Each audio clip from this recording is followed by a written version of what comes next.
क्योंकि अब गर्मियों का मौसम शुरू हो चुका है तो मैं सुबह सुबह काफी जल्दी उठ गया था और फटाफट दूध और बिस्कुट खाने के बाद मैं अपने स्कॉर्पियो में बैठा, उसे स्टार्ट किया और अपने घर से अपने काम के लिए निकल पड़ा। अभी मेरा नया रजिस्ट्रेशन बिजनेस काफी अच्छा चल रहा था। मुझे डेली के 2 से 3 कस्टमर तो आ ही जाते थे और हर गाड़ी को रजिस्टर करने पे मुझे लगभग 2 से 3 लाख रुपए का प्रॉफिट हो रहा था। पर इन सब के चक्कर में मैं अपनी गाड़ी पे ध्यान नहीं दे रहा था। मेरी स्कॉर्पियो को मैंने काफी दिन से वॉश नहीं किया था और सोच रहा था कि वहाँ पे वर्कशॉप पे पहुंच जाऊंगा तब इसे वॉश कर लूंगा। अब घर से वर्कशॉप का रास्ता लगभग 1 घंटे का है। 1 घंटे ड्राइव करने के बाद मैं अपनी वर्कशॉप पे पहुंच जाता हूँ और फटाफट अपनी गाड़ी को पार्क कर देता हूँ। अब मेरा डेली का रूटीन बस ये बन गया था कि यहाँ पे आओ, सबसे पहले तो अपने ऑफिस में जाओ, उसके बाद दरवाजे गैरेज के खोलो। और ये एरिया काफी डस्टी था जिसकी वजह से यहाँ पे काफी ज्यादा धूल वगैरह जम जाती थी, तो रोज मुझे ही साफ करना पड़ता था। मैंने कोई एम्प्लॉइज वगैरह यहाँ पे नहीं रखे थे। अब मैं वर्कशॉप की सफाई करते करते जैसे ही गैरेज के फ्रंट एरिया में पहुंचा, मुझे दिखाई देता है वही भिखारी जो गैरेज खरीदने के पहले दिन मुझे दिखाई दिया था। और इस बार तो ये मेरे गैरेज की जमीन को खोदने लग गया था। बस खोदते रहो, बस खोदते रहो, बस खोदो खोदो खोदो। ये सब देखने के बाद मेरा दिमाग बहुत खराब हो जाता है और मैं उसके ऊपर एक जोर से चिल्ला के बोलता हूँ कि ए भिखारी उठ जा यहाँ से। मेरी आवाज सुनते ही वो भिखारी बड़ी अकड़ से मेरी तरफ देखता है और फिर मुझे उठ के बोलने लगता है, क्या रे हलकट, बार बार मेरे खुदाई के बीच में आ जाता है तू। मेरे से मुझे नहीं करने का, बहुत पैसा है मेरे पास, ऐसे 4 गैरेज खरीद लूंगा। इसकी नौटंकी सुनने के बाद मेरा दिमाग खराब हो जाता है और मैं इसे धमकी देता हूँ कि अगली बार अगर तू यहाँ पे दिखाई दिया तो मैं तेरा सर तोड़ के कौवा को खिला दूंगा। इतना सुन के वो मुझे बोलने लगता है, हाँ तो जा रहा ना भाई, ऐसे कैसे बातें कर रहा तू।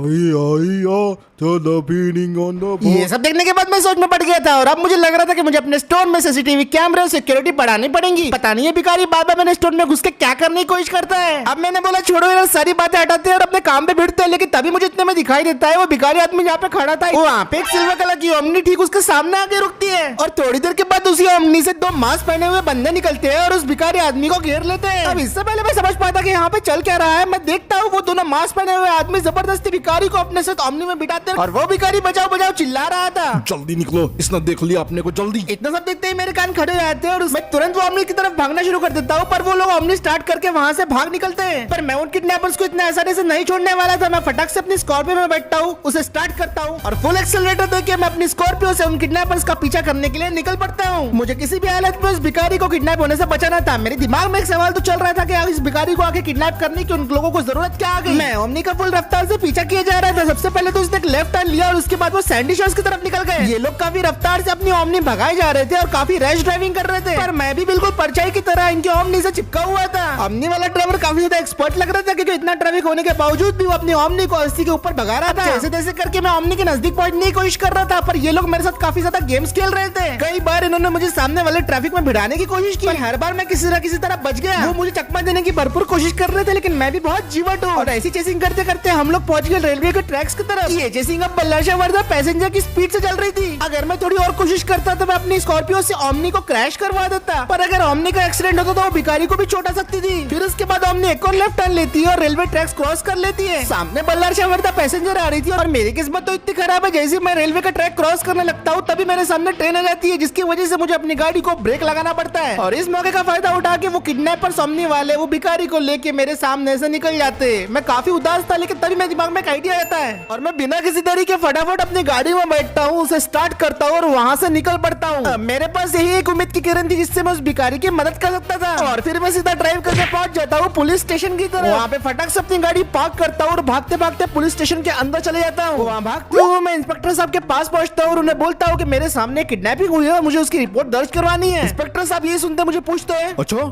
डिटेल्स बताओ जल्दी, हम अभी कभी रिपोर्ट लिखते हैं। फिर मैं उन्हें डिटेल्स बताना शुरू करता हूँ। अच्छा तो आप हमें ये बताइए कि किडनैपिंग हुई कहाँ पे? सर किडनैपिंग तो वेस्ट साइड की तरफ हुई है। अच्छा तो बताओ किडनैपिंग किसकी हुई है? तुम्हारे बच्चे की हुई है? नहीं सर, मेरा बच्चा नहीं है। तुम्हारे दोस्त की हुई है? नहीं नहीं नहीं, दोस्त की नहीं हुई। तुम्हारा कोई रिश्तेदार किडनैप हुआ? ऐसा होता तो मैं यहाँ पे क्यों आता? तो क्या वो तुम्हारी माँ को ही उठा ले गए? मैं उन्हें बोलता कि मैं नहीं जानता वो कौन था। फिर इंस्पेक्टर साहब पूछते अगर ऐसा नहीं है तो किडनैप हुआ कौन है? फिर मैं उन्हें बताता हूँ कि एक भिखारी को मेरे सामने 2 ओमनी वाले किडनैपर्स उठा के लेके गए जिसके ऊपर कोई नंबर प्लेट भी नहीं था। इतना सुनते इंस्पेक्टर साहब मुझे बोलते हैं, तू एक भिखारी के लिए यहाँ पे रिपोर्ट दर्ज करने के लिए आया है? हाँ, मेरे सामने भिखारी को उठा कर लेके चले गए। और इतना सुनने के बाद इंस्पेक्टर साहब का दिमाग खराब हो जाता है। वो मेरे सामने गन निकाल के बोलने लगते हैं, मेरे को एड़ा समझ के रखा, सुबह सुबह दिमाग का दही करने के लिए आया यहाँ पे? कौन सा माल फूक के आया? सीधा सीधा रिटर्न हो जाए यहाँ से, वरना तेरे मुंह पे 6 के 6 मारूंगा। मैं इंस्पेक्टर साहब को बोलता हूँ मेरी एक बार बात तो सुन लो, पर वो और गुस्से में मुझे बोलने लगते हैं, सीधा निकल जा रहे हैं यहाँ से, क्या बहुत बड़ा एक्टिविस्ट समझ रहा है खुद को, साला निकला लॉकर। और वो खुलेआम तो गोलियां भी चला देते हैं। ये सब देख के मैं डर जाता हूँ। मैं इंस्पेक्टर साहब को बोलता हूँ ठीक है भाई मैं यहाँ से जा रहा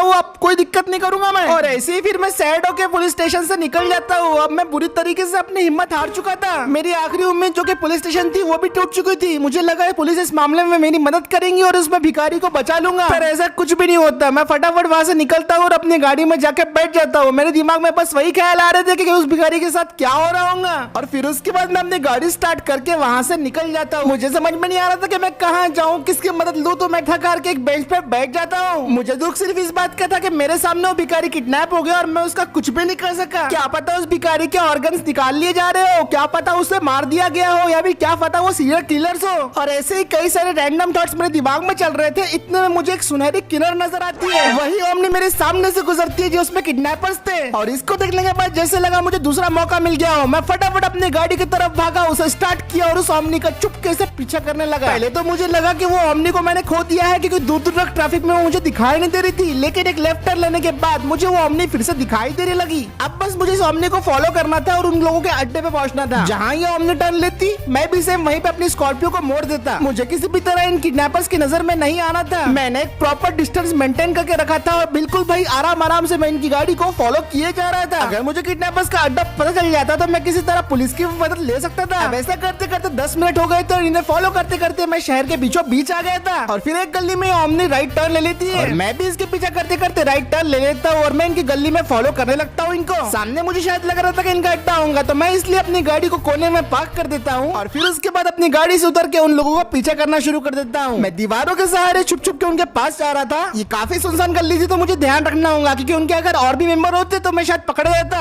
थोड़ा आगे चलने के बाद मुझे सामने दिखाई देता है कि किडनैपर्स ने अपनी ओमनी को पार्क कर रखा है और फिर वो दोनों किडनैपर्स गाड़ी की डिक्की से उस भिखारी को बाहर निकालते हैं। फिर उनमें से एक किडनैपर वो भिखारी के पास आके बोलने लगता है, ला बाबा ला, पैसा पैसा पैसा, मैं पैसे नहीं दूंगा। ऐसे पैसे नहीं देगा ये, इसका तो गेम बजाना ही पड़ेगा।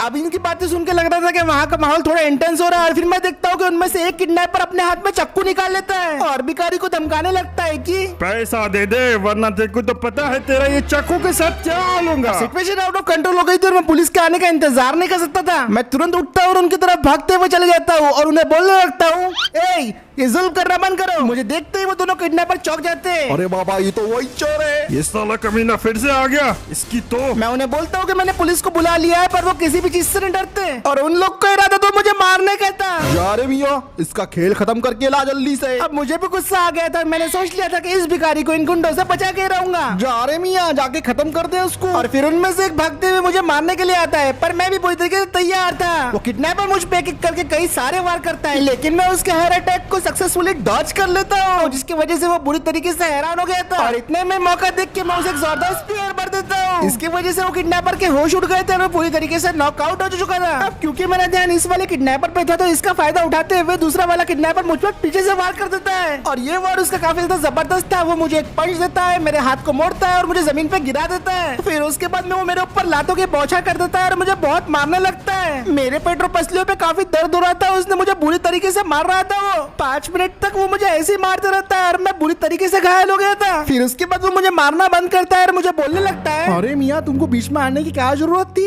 खाली है ना हमसे मार, अब चुपचाप बैठो इधर। महीना अपना चक्कू लेके आता और तुम्हारे को बारीक बारीक टुकड़ों में काट देता। और फिर वो अपना चक्कू उठाने अपने पार्टनर के पास जाता है क्योंकि चक्कू वहीं पे गिरा हुआ था उसका। फिर उसके बाद वो वहाँ से चक्कू उठा लेता है और वो मुझे मारने के लिए मेरे पास आते रहता है। कोई आखिरी ख्वाहिश थी तुम्हारी? मैं बुरी तरीके से डरा हुआ था लेकिन मैं इस तरीके से हार नहीं मान सकता था। मैं आखिरी बार हिम्मत करके उठता और उसे लाता मारना शुरू कर देता हूँ और फिर उसके बाद मैं उसे एक भयंकर वाली सुप्लेक्स देता हूँ जिसकी वजह से उसका सर बुरी तरीके से चकरा जाता है। जमीन पे गिरने के बाद उस किडनैपर को काफी ज्यादा चोट आ गई थी लेकिन मेरा मुंह अभी खत्म नहीं हुआ था और मैं उसे जोरदार लात मार देता हूँ। मेरी स्लो मोशन वाली लात उसे इतनी जोर से लगती है कि वो उड़ के गाड़ी से टकरा जाता है और जमीन पे गिरता है और आखिरकार मैंने दोनों किडनैपर्स को ठिकाने लगा ही दिया।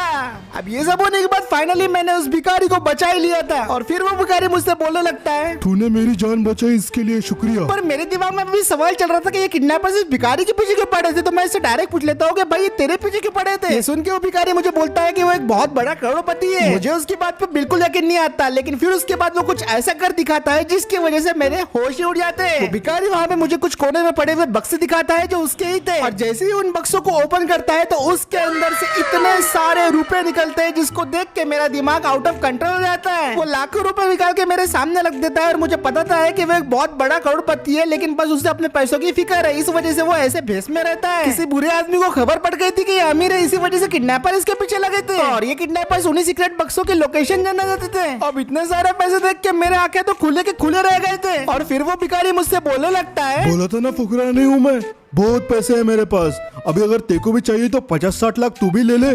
चाहिए क्या? बोल बोल। पहले तो मुझे समझ में नहीं आ रहा था कि मैं करूँ तो करूँ क्या, फिर मुझे समझ में नहीं आया कि हाँ भाई सबसे बड़ा गरीब तो मैं हूँ, तो इतने सारे पैसे जो मिल रहे हैं मुझे ले ही लेना चाहिए। मैं उसे हाँ बोल देता हूँ और वो भिखारी लगभग मुझे 1 करोड़ रुपए दे देता है। सारे के सारे पैसे फिर मैं अपनी गाड़ी के अंदर रख देता हूँ। पहले तो मुझे यकीन नहीं हो रहा था कि भाई इतना पैसा आ चुका है मेरे पास, लेकिन इस किडनैपिंग के चक्कर में जो मेरे माथा पिटा है भाई वो तो मैं ही जानता था। और फिर मैं उस भिखारी को एक और बार शुक्रिया बोलता हूँ और अपनी स्कॉर्पियो में बैठ के वहाँ से निकल जाता हूँ। वहाँ से निकलते ही मेरे दिमाग में ख्याल आ रहा था कि अच्छे काम करने से अच्छा ही होता है। अब मेरे पास लगभग 1 करोड़ रुपए आ गए थे। अभी से 1 करोड़ रुपए को अपने बिजनेस में इन्वेस्ट करना चाहिए, या फिर आप लोगों के पास कुछ एक और आइडिया है? एक बार मुझे कमेंट सेक्शन में जरूर बताना। आज का वीडियो तो यहीं पे खत्म होता है दोस्तों। वीडियो पसंद आया तो लाइक शेयर सब्सक्राइब जरूर करना, और मैं मिलता हूँ आपसे अगले वीडियो में।